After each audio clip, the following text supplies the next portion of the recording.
we're doing this filter because I said so. Alright, anyways, hi, welcome back. The editing on this video is not the quality I promised a month ago, or maybe it was 2 weeks ago, I don't even remember. Right, yet I have yet to get things in order, so while I did give myself a break from editing videos, I did not learn how to do them better. That's what happens when you have multiple responsibilities.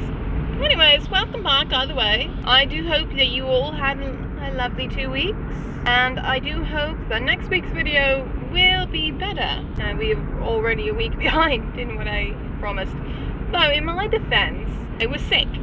It was not a fun Monday. No, there was no filming to be done. I shall not give you the gory details, but it was just not happening. I should have given you some sort of update, perhaps in a short, just a text post, anything. Anyways, I have been putting some thought into this one for a minute. I do know the direction now, where the next few videos will be going. I do have some ideas jotted down for future videos past these, but for the next couple of months, we will be testing out different recipes. One, so I can finally get through some cookbooks and recipes that I was gifted and have yet to get through. And two, because, well, it's come to my attention, some people need a little extra help knowing what to cook. There's a lot of people on this platform that can cover that in far better detail and skill and precision. But hopefully if you stumble across my videos, then maybe I can give you something that they might not necessarily think of to do. What you're about to see is some clips here. I will overlay these of something I put together. So due to dietary restrictions, I have chosen to go with a gluten-free rice noodle. It's really good. Not a lot of flavor in the noodles themselves, which comes in handy though when you are adding things to them, such as little spice packets, flavor packets, flavors you add yourself, because the rice noodles absorb the flavor of whatever you add to them, typically through the broth, because obviously you've got to boil them. So whatever you put in the water, the noodles will absorb. So in my initial boiling of the noodles, I did not wait for a full boil, because I'd seen online that there is actually some debate on whether or not you need to wait for those bubbles to appear before adding your noodles. And I thought, alright, I'll add them about midway. It's very clearly about to boil. It's hot enough for me, and I'm impatient. To ensure that my noodles do not stick, I added some oil to the water, just whatever we had on hand. I believe it's just a regular vegetable oil. You could use a canola, you could use a olive oil, just whatever you feel like adding to it. That with a little bit of salt.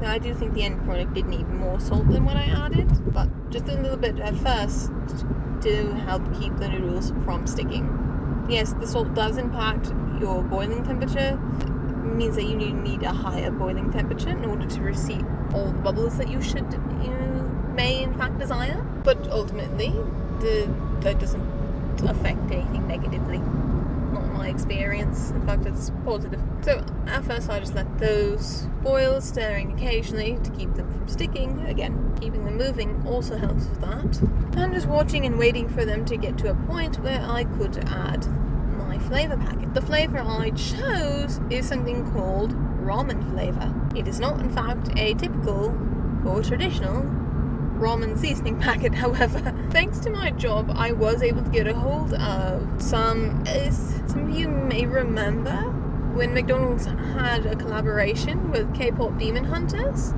and they had the little ramen packets that you could add to your fries. On fries, they're alright, but I was curious to see how it would do with noodles. Could the ramen flavor, in fact, ramen? It can. You do need to add good number of packets. I believe I wound up using 6. I had about a bag and a half of noodles, 8 packets. I thought I was going to need 6, and then added 2 more as I very clearly it was not spreading once I did add them and stirred them. While I was stirring in the flavor packets, I added some butter, about a quarter of a stick, so that's roughly 1/4 cup.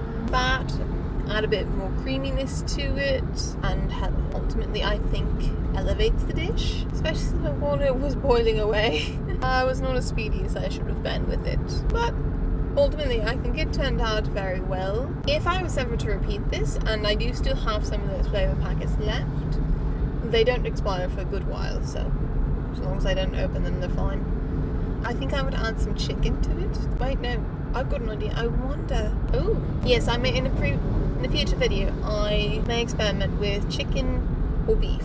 After all, I did get them from a fast food restaurant, so with beef that could be interesting. Rather poetic. I think chicken would taste better though, personally. I might pick up some seaweed. I like seaweed in my ramen. That's just personal preference. Maybe some sprouts. I will experiment and show you the experimentation. Anyways, I had the noodles and the flavour packets. Again, I would have added more salt with this one. It was a little more conservative with it than normal. It really did need more salt though. Everyone in my family that tasted it is like, yeah, I need more salt. So anyways, what do we get from this experimentation? What lessons can we take from it? Two things. One, if you work in a food industry if you work in a food industry related job or position, keep on the lookout for ingredients that they are throwing away. Be sure to ask permission before taking those home, because if you have the permission, there is a good number of things you can wind up taking home, such as those flavour packets. We had an entire box full that they were just going to throw away, and I was allowed to take some. It would have been a bit conspicuous to take the entire box, so I did opt to just only take a small bag's worth. Be conservative while you're at it.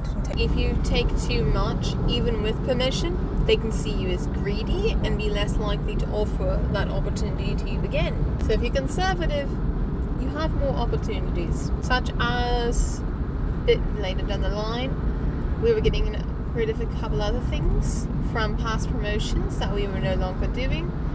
I got two big old things, packages of white cheddar, pre-sliced. It's very nice. It melts really well, actually. We had it on some of our chicken sandwiches. Yeah, we didn't sell as many as we thought we would, so we still had a lot of that white cheddar left over, and we had nothing on the menu past that promotion that had white cheddar. So they're like, want it? And I'm like, sure. I can't exactly be conservative with that one. It was a big old package. I can't just open and take a piece. Be a little odd. There was also some boba pearls. They were experimenting with specialty drinks. These ones did not sell as well. Actually, no, these ones, they were no ice cream. That's right, the Derby Flurries. Some of you may remember that. Actually tasted alright. But for whatever reason, they didn't sell very well. I blame my advertising. So I have 3 whole bags of these. And they're good sized bags. Like, the size of your hand. When you lay them flat on the table, your whole hand can fit right on it, with room to spare. So I took those home. I've got a container that I can, once I open one up, I can just pour the pearls in there and just scoop out whatever I want when I need it. It has been very fun having that. And I've not needed to buy, well, I don't need to buy boba pearls, but very fun to add to my drinks. And they do encourage me to drink, so just keep an eye out.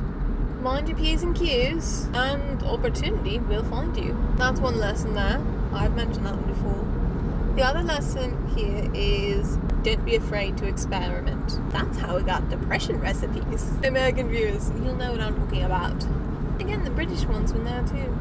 Food scarcity is a rather delicate conversation. I've been fortunate not to experience it myself, but I have witnessed how it can affect others. Their behaviour, once they do get food, how they behave in practices regarding their shopping habits, their eating habits. I have seen the results of food scarcity. I will not pretend to fully understand it, but I hope by showing my experimentations with different dishes, ones with limited ingredients and substitutions, I hope to be able to show people some possibilities that perhaps they can use in their own kitchen. That's the other lesson here. Experiment carefully with what you have. Just because you don't have a lot doesn't mean you should be miserable. Have fun with your food.